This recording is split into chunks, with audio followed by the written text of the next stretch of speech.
Hello and a warm welcome as always to the Vanarama National League highlight show. Plenty to get through the next half an hour, so let's get to the action, starting with Chesterfield hosting Grimsby and hoping to reclaim second place. Richard Henwood takes up the story. With the top two involved in FA Trophy action, third place Chesterfield were looking for a fast start against Grimsby, and after just 6 minutes, a well-worked corner routine gave Lawrence Maguire the chance to make it 1-0. Maguire's the brother of Manchester United and England defender Harry. This a big highlight in a mixed week for the family. But the lead should have been short-lived. 4 minutes later, Grimsby worked their way into the Chesterfield penalty area, and Jordan Maguire-Drew seemed to have a tap-in. Somehow he diverted the ball over the crossbar and Chesterfield escaped. Not for long though, as John McAtee decided to try his luck from distance. A 12th goal this season for the club's top scorer, and 1-1 soon became 2-1 to Grimsby. They're desperately trying to cling to their place in the playoffs, and strikes like this from Gavin Holohan, his first Grimsby goal, will certainly help. Chesterfield had been top when the sides met back in December, a game they won 1-0. But any chance of completing a double ended early in the second half, as Harry Clifton looped his header over goalkeeper Scott Loach. It was turning into a damaging defeat for Chesterfield, who've dropped no fewer than 25 points from winning positions this season and are now outside the top three for the first time in 5 months. Ryan Taylor with the final goal in a morale-boosting 4-1 victory for Grimsby. A really good day for us. I think you have to enjoy it, but at the same time we know we've still got some catching up to do and a lot of hard work ahead of us if we're going to get into those playoffs. It's a tough afternoon. It started so well, but then we haven't done well in the game at all. We've allowed a good team time and space in our half to play, and we've been hit for it. Back-to-back defeats had put the brakes on an impressive run of form from Halifax, which had seen them collect 19 points from their previous 7 games. But first half frustration for them at the Shea, as Wealdstone goalkeeper George Wickens twice stood between Jerry McDonough and the opening goal. But Halifax had an ace up their sleeves. They introduced leading goal scorer Billy Waters with 56 minutes on the clock, in the hope that he might just find a solution.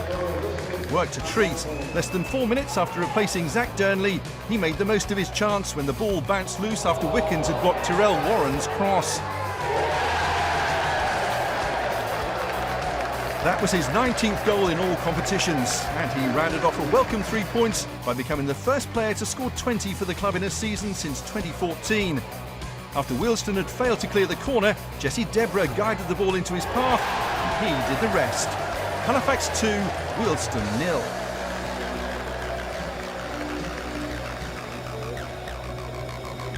A 12-match unbeaten run had made Solihull one of the teams to be feared in the race for promotion. They were 5th before the game with Maidenhead and led after 12 minutes thanks to leading scorer Andrew Dallas. Solihull have scored more times at home than any other team in the division, and when a 40th minute shot from Dallas was deflected past Maidenhead keeper Nathan Ashmore, it was the team's 42nd in front of their own supporters. It was also number 16 of the season for Dallas. Maidenhead may have been fearing a repeat of the 4-0 defeat they suffered at Solihull Towns earlier in the season, but they responded in the second half. Top scorer Josh Kelly with his 13th this season. That meant an anxious end to the game for Solihull, but they eventually put pay to Maidenhead's resistance in the final minute. Harry Boy's long-distance efforts, and that unbeaten run now stands at 13 matches. Yeah, terrific win for Solihull. Aaron McLean and Matt Jarvis are alongside me to review the jewels in that crown, not least Grimsby, from 1-0 down and with a glaring miss. A hell of a win at Chesterfield. Great win. And listen, no surprise that it's that man McAtee that's at the heart of everything. Yeah. You know, he's the one that gets the revival going. He's their talisman. He's the one that leads by example. But let's start with Maguire-Drew, Jordan Maguire-Drew's unbelievable miss, really. I don't know quite how he manages this, man. It's one of them you think, you watch it all the way onto your foot, but it looks like it's popped up onto his calf, and you've got to be thinking you've scored.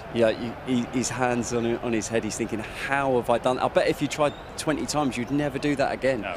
It's one of them. I must say, I think I've had one of them. Have you? We'll need to dig that out as soon as possible, because you don't half mention the goals you scored often enough. But as you rightly say, he gets out of jail because McAtee and then Holohan produce absolute pingers. Yeah, and they are. They're both screamers. You know, this first one, lovely little footwork, and then he just lets fly. And he hits it hard, he hits it true, and it's right in the corner. Keeper has absolutely no chance. But the second one, you know, Gavin, and the thing is, Gavin's not known for this, but he lets fly and it just rifles into the top corner. You could have 4 goalkeepers in there, none of them are saving that, and that is an absolute pearler. You'd be proud of that, wouldn't you? Yeah, well, I'd definitely take that, yeah. Not scored too many like that. No, it was a peach. Now listen, Billy Waters, strangely at Halifax on the bench today. I know they've had a little bit of a rough ride last couple of games under Pete Wild, but they bring him on today and he gets them out of a bit of trouble at home to Wealdstone and back to winning ways. 100%. I think he's looking at the manager going, don't leave me on that bench again. Exactly. I'm coming on. He scored 2 goals, 2 good finishes as well. Yeah. But that's what he does. That's what he's in the team for.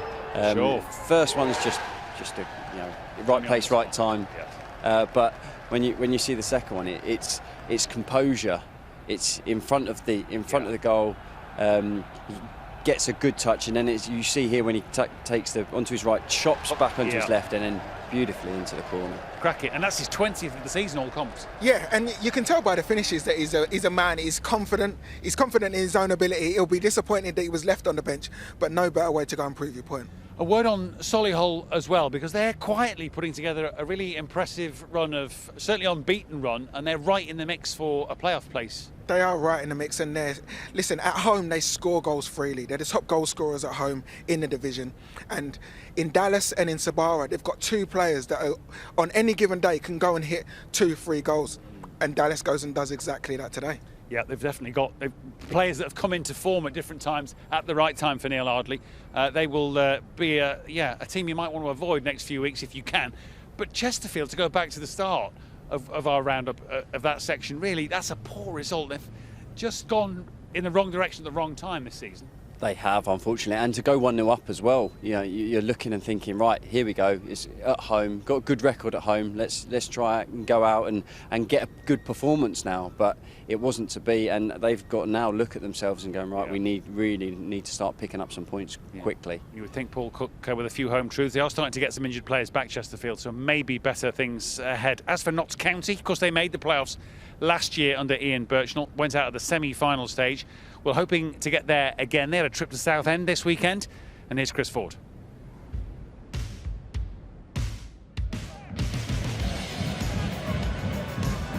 Recent form certainly suggests Notts County will be pushing towards the playoffs, and Frank Vincent gave an early warning of what was to come from the visitors.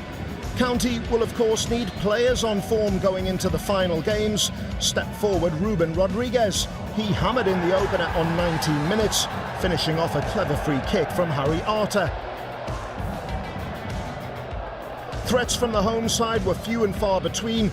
Even when they did manage to create an opening, Víclav Jaros was in no mood to be beaten, tipping over Sean Hobson's header. On the hour mark, it was 2-0 to the visitors' Kyle Wootton with some superb hold-up play before he fed in strike partner Rodriguez. The Magpies were cruising to 3 points, or were they? Just a few minutes later, a possible lifeline for Southend. Substitute Callum Powell brought down by Alex Lacey. Sam Dalby had gone 4 matches without a goal, but his last 2 had come from the spot, and he looked confident. But the effort was tame, and Jaros guessed the right way. The Shrimpers were headed for a 3rd straight defeat, and that was confirmed when Rodriguez claimed the match ball. A sublime finish 10 minutes from time, a first career hat-trick for him. 3 points in the bag for County, who are on their travels again next week when they head to Torquay.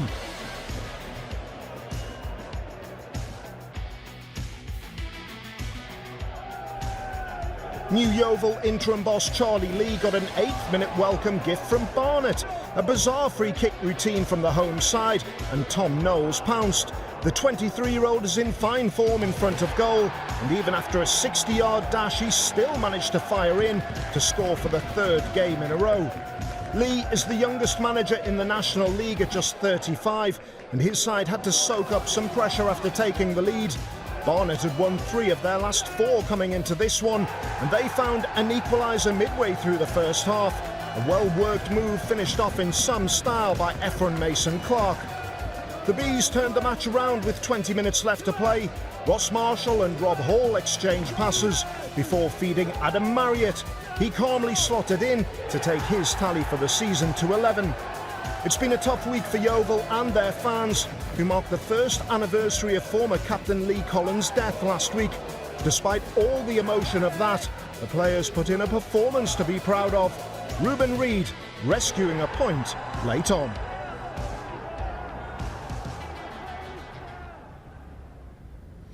Yeah, we'll come back to Barnet Yeovil, but we have to start with Ruben Rodriguez for Notts County.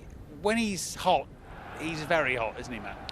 He's a very good player, technically really gifted, and you see from this first finish, it's a really difficult skill that to see the ball coming over, connect it onto the volley, keep it low, it's a really good finish. But when he's in form like this, it's another one across the goal. He's scoring all types of goals as well, which is what you want.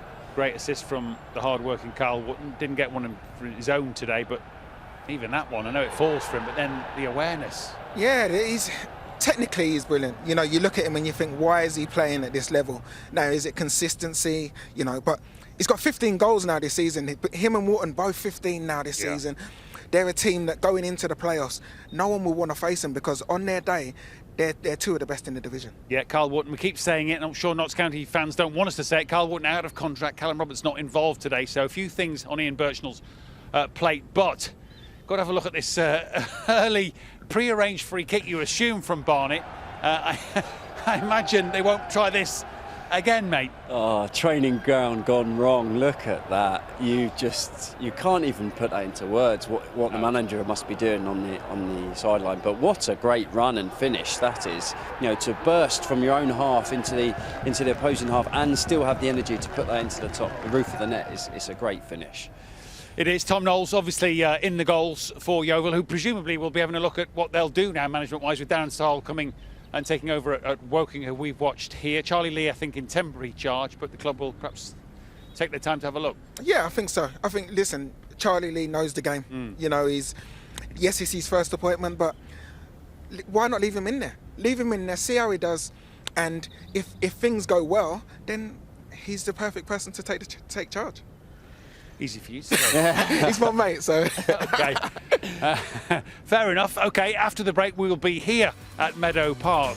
The live game on BT Sport was Boreham Wood trying to get back to winning ways against the Woking side, as we've just said, under new management, the former Yeovil boss, Darren Sarll. Lots to talk about and action to see in just a couple of minutes.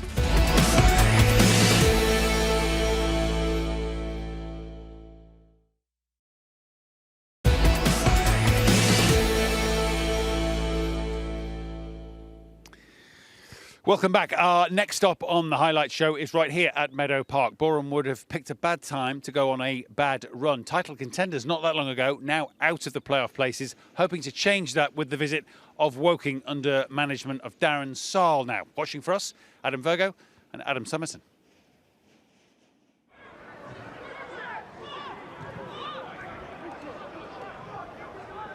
What a memorable season this has already been for Boreham Wood. Their FA Cup run, the stuff of dreams, and how it would hurt if they didn't now make the playoffs. Orsi got it out of his feet, came off McNerney. I mentioned Kane Smith pre-match, and it's this width area that he's going to provide with quality on the ball and the runs that he certainly makes forward. And Darren Sarll, really interesting listening to him talk ahead of this game about why he's come to Woking. Says he wanted a project, a journey, something that will tell a story at the end of it, he said. Effiong brought down by Stevens. That's won a free kick in a good position here.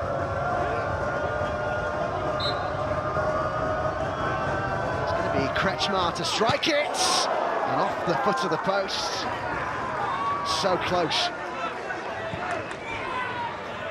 It's one of those ones where you now see a player behind the wall, don't you? And this time, Boreham Wood don't put someone behind it.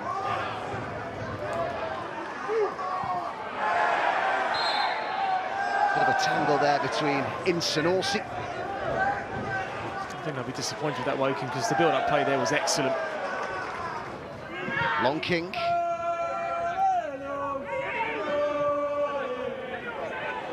Johnson hit it early! Well, got that out of his body quickly. Was quick to get that shot away and went very close to an opener. Brilliant play there from Johnson, because what he does early, he opens his body out nicely.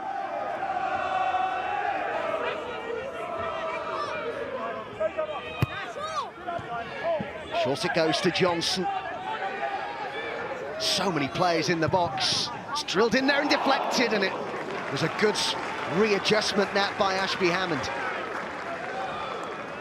A little bit slow there to react from the short corner that came in. Oakley, now he could be in here. He's got support from Effiong, went himself and puts it wide.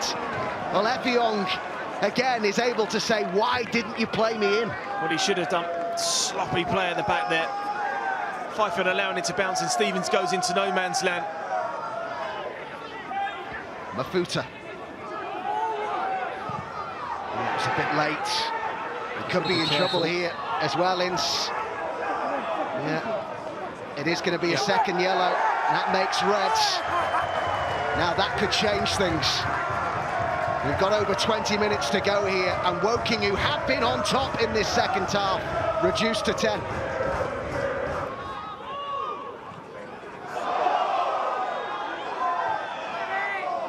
Woking might feel they can still go and win it. Wabuke with Effiong waiting in the middle. Oh, it's a lovely little touch that now. He's given it, it's a penalty. Will Evans with the challenge on Johnson. And would you believe it, the side reduced to 10, now have a penalty. Given an absolute lifeline.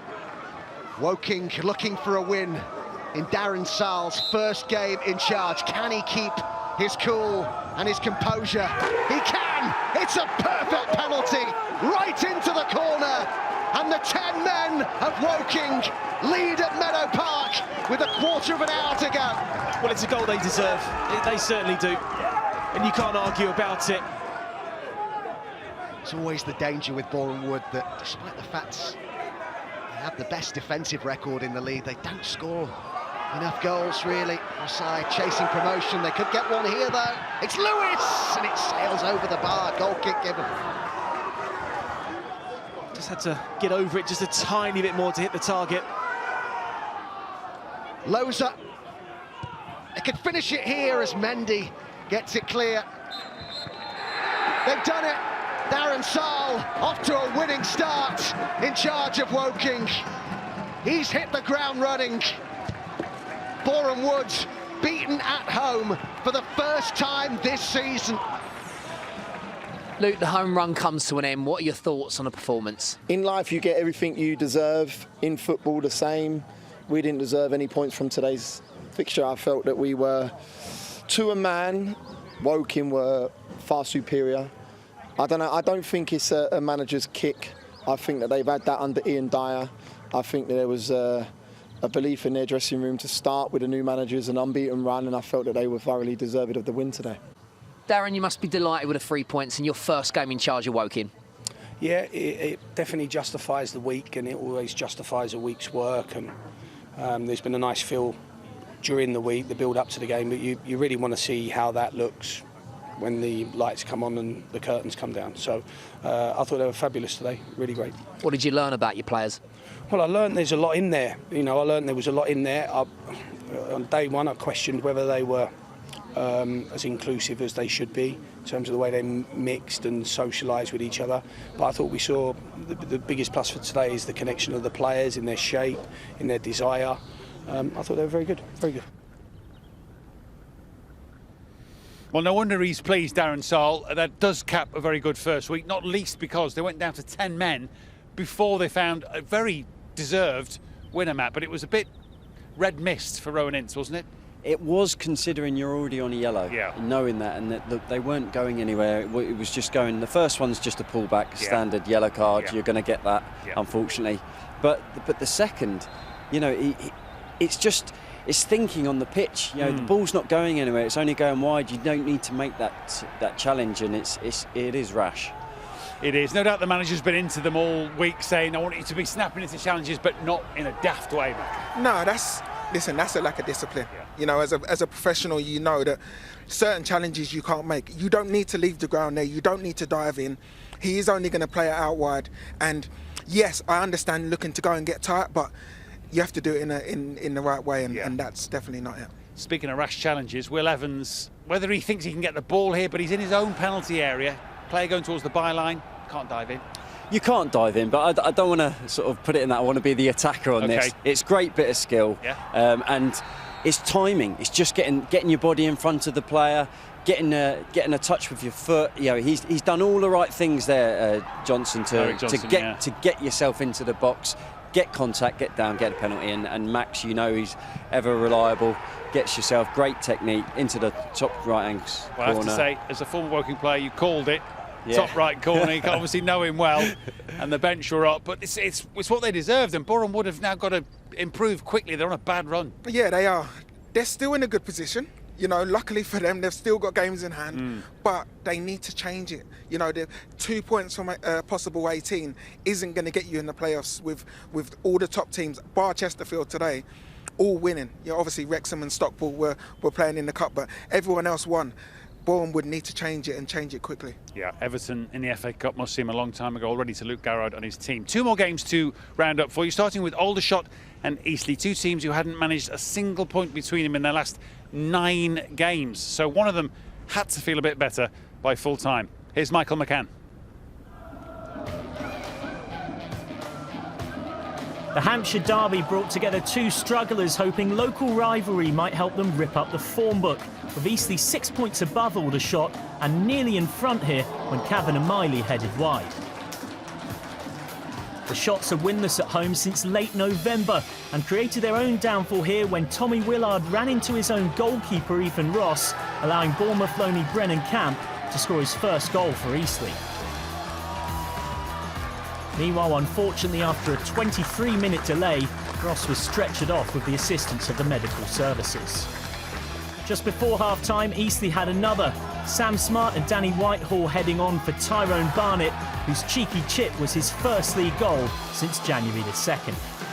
Midway through the second half, lightning struck again when Aldershot substitute keeper Mitch Walker fell awkwardly on his shoulder, and that meant that Mohamed Betema had to swap postcodes from playing up front to going in goal. Eastleigh almost had another late on. Vincent Harper's teasing cross not quite finished by Tyrone Barnet or Brett Pittman. A 6th straight defeat for Aldershot, their worst losing run in a decade. Eastleigh getting revenge for losing to the Shots earlier this season. Already relegated Dover met Kings Lynn, who were chasing a 3rd win in 4 to try and keep their trapdoor from shutting to. And Lynn nearly had a perfect early start. Cameron Hargreaves only able to find the side netting for what would have been a first senior goal. Dover suffered that extraordinary 6-5 loss at Wrexham last weekend and were without striking threats Michael Jassy and Alfie Pavey, but they led midway through the first half. Kobe Harper with his first goal since late October, and what a goal it was. Josh Barrett scored in Lynn's recent surprise win against Halifax and twice against Dover in December, and the 23-year-old will be haunting Dover's dreams after equalising here too to deny them a 2nd win this season.